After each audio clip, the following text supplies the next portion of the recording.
भाई आप 402 चेज कर रहे थे, अब्दुल्ला शफीक आउट हो गए थे, लेकिन फखर जमान ने जिस तरह बैटिंग करनी शुरू की, और फखर जमान की बैटिंग आपको 90s की बैटिंग की तरह दिखी होगी, जैसे सईद अनवर खेलते थे।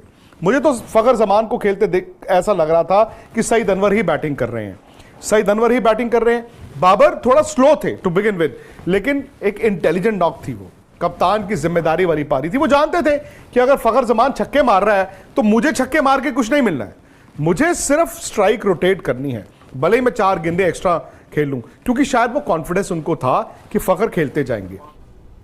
126 नॉट आउट 81 बॉल्स पे 8 चौके और 11 छक्के हैं, 11 छक्के। इमामुल हक अपनी जिंदगी में नहीं मार सकता।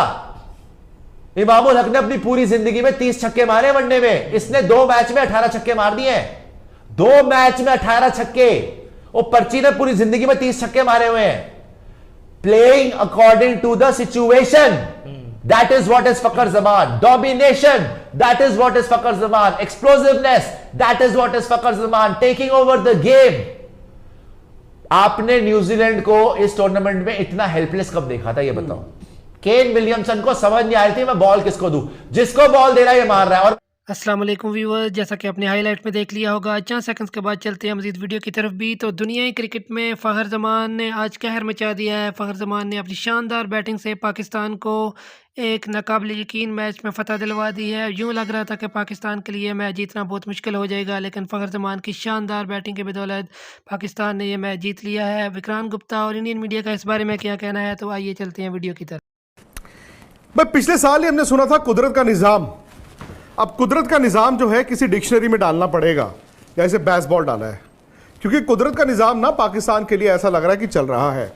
आपने आज का मैच देखा होगा भाई, वक्फे पे जब एक टीम ने 401 रन बोर्ड पर लगा दिए तो हर कोई, हम भी आप भी यही कह रहे थे कि ये क्या हो गया पाकिस्तान को, ये कैसी सोच है, दे पिटाई दे पिटाई दे पिटाई। पर न्यूजीलैंड पर सवाल उठता है अब, जो टीम 401 रन बना के भी मैच हार जाए, भाई वो टीम तो जाना डिजर्व नहीं करती सेमीफाइनल में। हाँ, पाकिस्तान की दिक्कत यह है कि उन्होंने लेट स्टार्ट किया है, वो बड़े मैच हारते रहे, सिर्फ बांग्लादेश, नेदरलैंड्स और श्रीलंका को हराया, तो वो भी डिजर्व नहीं करती। लेकिन हकीकत यह है कि फिलहाल पाकिस्तान ने यह मैच जिस तरह से जीता है, कोई बड़ी बात नहीं कि यही टीम सेमीफाइनल में जाए। इक्वेशन अभी भी मुश्किल है, लेकिन बात पहले आज के मैच की। वो जो बरसात आई उसने थोड़ी देर के लिए न्यूजीलैंड की हेल्प की, लेकिन दोबारा जो बरसात आई उसने ही न्यूजीलैंड के लिए जो मैच था वो दफना दिया। भाई आप 402 चेज कर रहे थे, अब्दुल्ला शफीक आउट हो गए थे, लेकिन फखर जमान ने जिस तरह बैटिंग करनी शुरू की, और फखर जमान की बैटिंग आपको 90s की बैटिंग की तरह दिखी होगी, जैसे सईद अनवर खेलते थे। मुझे तो फखर जमान को खेलते देख ऐसा लग रहा था कि सईद अनवर ही बैटिंग कर रहे हैं, सईद अनवर ही बैटिंग कर रहे हैं। बाबर थोड़ा स्लो थे टू बिगिन विद, लेकिन एक इंटेलिजेंट नॉक थी वो, कप्तान की जिम्मेदारी वाली पारी थी। वो जानते थे कि अगर फखर जमान छक्के मार रहा है तो मुझे छक्के मार के कुछ नहीं मिलना है, मुझे सिर्फ स्ट्राइक रोटेट करनी है, भले ही मैं 4 गेंदे एक्स्ट्रा खेल लूं, क्योंकि शायद वो कॉन्फिडेंस उनको था कि फखर खेलते जाएंगे। लेकिन मेरा यह मानना था कि अगर पाकिस्तान की एक विकेट गिर जाती तो शायद वो दबाव आता, क्योंकि अक्सर होता क्या है ना, जब आप 402 रन चेज कर रहे हैं लगता है कि यार हम बना देंगे, और ब्रीफ एक पीरियड आता है जहां पे लगता है कि टीमें जो हैं चेज कर देंगी, बट फिर एक विकेट गिरती है, फिर 2 गिरती हैं, और फिर एंड में जाके रिजल्ट आपकी फेवर में नहीं जाता। इसीलिए जो बरसात हुई, जो पहले 1 घंटे की बरसात हुई, फिर टारगेट रिवाइज हुआ, 41 ओवर में 342 बनाने हैं, वहां पर पाकिस्तान का नुकसान था।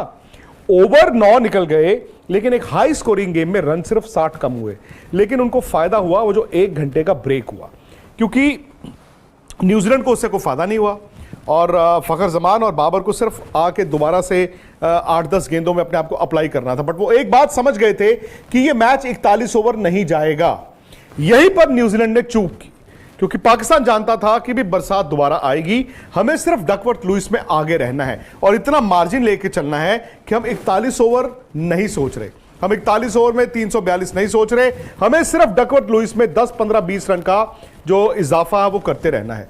यहां पर न्यूजीलैंड के कप्तान केन विलियमसन ने मूर्खता की, सबसे बड़ी बेवकूफ़ी की। वो जानते हैं बरसात ऐसा नहीं है कि अचानक से गिरती है, और कवर्स भी ऐसे नहीं है कि अचानक से प्रकट हो जाते हैं। आमतौर पर आप भी टीवी पे मैच देखते हैं, वो बूंदें गिरनी शुरू होती हैं, वो हल्की हल्की हल्की हल्की बूंदें गिरनी शुरू होती है, फिर कवर्स आते हैं and then they go off. और मैं जब मैच देख भी रहा था तो वो लग रहा था कि बस यार ये 5-7 ओवर की गेम है। वहां पर उन्होंने क्या किया, ईश सोडी को शेरों के सामने डाल दिया। अब ईश सोडी लेग स्पिनर हैं और उनके सामने फखर जमान। उस ओवर में आए 20 रन, 20 रन आए उस ओवर में। और पाकिस्तान जब बाहर निकला उसके बाद तो बरसात इतनी हुई कि मैच होना ही नहीं था, 21 रनों से जीता है। सो बात वहीं आ जाती है कि न्यूजीलैंड ने भी तो पाकिस्तान के हाथों में खेला। पाकिस्तान ने द मोमेंट न्यूजीलैंड पे दबाव बनाया, न्यूजीलैंड जो है वो क्रैक कर गया। अब न्यूजीलैंड टीम का भी देखा जाए तो भाई अभी भी लगता है कि वो सेमीफाइनल में जा सकते हैं, क्योंकि नेट रन रेट पर अगर आप नजर डालें और पॉइंट्स टैली पर नजर डालें तो भाई टेक्निकली अभी भी 3 टीमें हैं, न्यूजीलैंड, पाकिस्तान, अफगानिस्तान, ये तीनों टीमें हैं। अब अफगानिस्तान इनसे आगे है क्योंकि मैच भले ही वो 4 जीता है लेकिन खेला 7 है। आखिरी 2 मुकाबले उनके थोड़े मुश्किल टीमों से हैं। पता नहीं अफगानिस्तान करिश्मा कर सकता है कि नहीं। न्यूजीलैंड और पाकिस्तान का जो नेट रन रेट है वो थोड़ा सा बैलेंस आउट हुआ है। मुझे नहीं पता कि रनों के लिहाज से कितना फर्क पड़ा है, लेकिन चूंकि पाकिस्तान ने जल्दी रन बनाए तो हो सकता है जो 85 रन का इन दोनों के बीच या 15 ओवर का जो फासला था, हो सकता है कि वो तकरीबन अब 50 रन या 45 रन पर आ गया हो। मतलब 40-45 रन का दोनों टीमों के बीच नेट रन रेट का फर्क है। अब दिक्कत यह है कि न्यूजीलैंड ने 9 तारीख को मैच अपना आखिरी खेलना है श्रीलंका के खिलाफ। अब उस मैच में भी बैंगलोर में बरसात फोरकास्ट है। और फिर पाकिस्तान ने खेलना है इंग्लैंड के साथ 11 तारीख को अपना आखिरी मुकाबला। अब फर्ज कीजिए न्यूजीलैंड और श्रीलंका के मैच में बरसात हो जाती है, वहां पर पॉइंट्स शेयर हो जाते हैं, 1 पॉइंट न्यूजीलैंड को, 1 पॉइंट श्रीलंका को। फिर पाकिस्तान को सिंपल इंग्लैंड को हराना है और वो सेमीफाइनल में आ जाएगा। लेकिन अगर न्यूजीलैंड ने श्रीलंका को अपने आखिरी मुकाबले में हरा दिया, ऑब्वियसली वो 1 रन हो या 10 रन हो या 60 रन हो, उतने से जीतेंगे। फिर पाकिस्तान पर दबाव यह होगा कि वो अपने आखिरी मैच 11 तारीख को इंग्लैंड को हराए और उसी फासले से हराए, उसी डिफरेंस से हराए, जो इम्पॉसिबल नहीं है, क्योंकि इस टीम के साथ हर कुछ इम्पॉसिबल लग रहा था। 2017 चैंपियंस ट्रॉफी उठाएं आप, 1992 वर्ल्ड कप उठाएं आप, जब लगता है ना कि ये टीम गिर चुकी है, उसी वक्त ये खड़े होने की कोशिश करते हैं। तो भाई पाकिस्तान ने क्रिकेट अच्छी खेली, खासतौर से फखर जमान ने, और शायद इस तरह की 2 इनिंगें जो उन्होंने खेली हैं वो टीम में वो जोश भी भर दी है, वो ऊर्जा भी आ गई है। बॉलिंग उनकी अभी भी जो है वो मतलब बहुत माठी है, बहुत कमजोर है। आज जो पिटाइयां हुई हैं, भले वो हारिस राउफ की हों, शाहीन अफरीदी की हों, किसी की भी हों, लेकिन फखर जमान ने आके उनकी बैटिंग को वो 4 चांद लगा दिए हैं। कभी कभी क्या होता है ना, जब आप मैच जीतते हैं बड़ा तो बॉलिंग भी सुधर जाती है।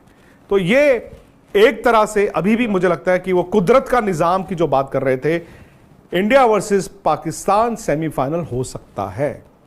पहले मैच के बाद लगा ये पाकिस्तान तो दूर दूर तक नहीं है, लेकिन अब अगर इंडिया कल साउथ अफ्रीका को हरा दे और पाकिस्तान चौथी टीम बन के आ जाए तो फिर कोलकाता में 16 तारीख को ये दोनों टीमें आमने सामने हो सकती हैं। अब आपको क्या लगता है, क्या ये मुमकिन है? घंटे बजा रहे हो अंदर जाके। 126 नॉट आउट, 81 बॉल्स पे 8 चौके और 11 छक्के हैं, 11 छक्के। इमामुल हक अपनी जिंदगी में नहीं मार सकता। इमामुल हक ने अपनी पूरी जिंदगी में 30 छक्के मारे वनडे में। इसने 2 मैच में 18 छक्के मार दिए हैं, 2 मैच में 18 छक्के। वो पर्ची ने पूरी जिंदगी में 30 छक्के मारे हुए हैं। Playing according to the situation, that is what is Fakhar Zaman. Domination, that is what is Fakhar Zaman. Explosiveness, that is what is Fakhar Zaman. Taking over the game. आपने न्यूजीलैंड को इस टूर्नामेंट में इतना हेल्पलेस कब देखा था, ये बताओ। केन विलियमसन को समझ नहीं आ रही थी मैं बॉल किसको दूं, जिसको बॉल दे रहा है ये मार। बाबर ने सपोर्टिंग रोल प्ले करा, बहुत अच्छा प्ले करा, मगर ये बंदा अपने दम पे, अपने पूरे दम के ऊपर, अपनी पावर पे 126 not out, 81 balls. Who is answerable? Who is answerable? Boss, तुमने वर्ल्ड कप खराब कर दिया। अगर आज तुम हार जाते, अगर आज भी ये ड्रामा होता कि पर्ची को खिला लो, तुम्हारा तो वर्ल्ड कप खत्म। तुमने तो टॉप 4 लॉक हो गई थी। I want to salute Fakhar Zaman, world cup को बचाने के लिए। कम से कम वर्ल्ड कप में थोड़ी जान आई है। काम वहीं पे खत्म हो गया। आज इसने किया क्या? किसी बॉलर को सेट नहीं होने दिया। एक था ग्लेन फिलिप्स और एक उससे पहले मैट हेनरी। पहले बोल्ट को मारा, मैट हेनरी 2 ओवर में 3 रन दिए हुए थे, 1 विकेट ली थी। साउदी, हेनरी नहीं, सॉरी साउदी। फिर साउदी को निकल के मारे छक्के, फिर फिलिप्स के 1-2 ओवर देखे इसने आराम से, फिर फिलिप्स को निकल के 2-3 छक्के मार दिए। फिलिप्स ने अपना सर पकड़ लिया था यूं कि आदमी करके सर आया पकड़ भाई, लिया था करे क्या? लिटरली भाई, यू ऑप्शन नहीं था, कोई ऑप्शन नहीं बचा था उनके पास। भाई जब इतने इंटरनेशनल स्टैंडर्ड के प्लेयर ना वर्ल्ड कप जो खेल के आ रहे हैं और इतने बड़े बड़ी Kane Williamson WTC world test championship winner, 2019 world cup finalist, 2015 world cup finalist, ये बच्चों वाली बात नहीं होती कि एक टीम को आप घुटने पे ले आओ, घुटने पे। वो भी न्यूजीलैंड जैसी टीम भाई जो जानती है कैसे जीते जाता लिटरली है। अपना सर पकड़ रहे थे बॉलर। 400 बनाए उन लोगों ने। बोल्ट की शक्ल पे 440 वोल्ट के झटके दिख रहे थे मुझे। वो उसको पहली बॉल डाल के पता चल गया था कि भाई यहां तो पिटूंगा ही पिटूंगा, ये नहीं छोड़ेगा। बाबर से किसी को डर नहीं लगता, सॉरी, बट बोल्ट का इसको देख के कि भाई ये तो पीछे नहीं हटेगा, ये तो आता ही मारने के लिए। ये ही नेवर टेक्स। देखो फखर जमान की सबसे बड़ी क्वालिटी क्या है, कभी भी बैकवर्ड स्टेप ही नहीं लेता, वो आता ही आगे है। किस बोलते हैं ना कि attack is the best form of defence. ये बंदे ने तो डिफेंस सीखा ही नहीं है। और आप देख लो कितने एग्जांपल हैं, पाकिस्तान के अगेंस्ट तुम हारे, तुमने खिलाया, खिलाओ था तो ऑब्वियसली फखर जमान आज फिर से रिपीट करता हूं पॉइंट, आज जब इसने 100 बनाया, इसका जाके एक्सप्रेशन देखो, जैसे कि एक पहाड़ होता है ना, कंधों से हट जाता है, कि इतना पहाड़ लेके चल रहा है आदमी कि प्रूव करना चाहता है यार मुझे चांस दे दो भाई, मुझे चांस दे दो, मैं करके दिखाता हूं, मैं जिता के दिखाता हूं, हम इतनी बुरी टीम नहीं है, तुमने तमाशा बना के रख दिया। बिल्कुल सही, मेरे दोस्त ने याद दिलाया कि सईद अनवर के बाद इतना अटैकिंग प्लेयर देखा है। वैसे बाय द वे मैं ये बता दूं, सईद अनवर से डबल रेट पे अटैकिंग है ये। जो इंसान कभी भी देख लेना जिसने 100 बनाया हो, अगर उसने चौके से ज्यादा छक्के मारे हैं ना, उसके सामने हाथ जोड़ के खत्म हो जाती है बात कि भाई इसका आतंक जिस दिन चलेगा ना, मैच कोई जीत नहीं सकता। अकेला वन मैन आर्मी, 11 वन छक्के मारे मैन यार। आर्मी। जो मैं बोलता हूं विराट कोहली के लिए, जो मैं बोलता हूं रोहित शर्मा के लिए, जो मैं बोलता हूं शुभमन गिल हमारे पास है, बट अगर पाकिस्तान से मैं बोलता हूं ना वन मैन आर्मी, वो बाबर आजम नहीं है, बारबी। सॉरी, बुरा लगेगा, हालांकि आज बाबर ने अच्छा खेला, बट यार प्लीज, मेरे को भी चुभी हुई है, मैं एशिया कप से पागल हो गया बोलते बोलते कि फखर जमान को खिला लो, इमाम को बाहर कर लो।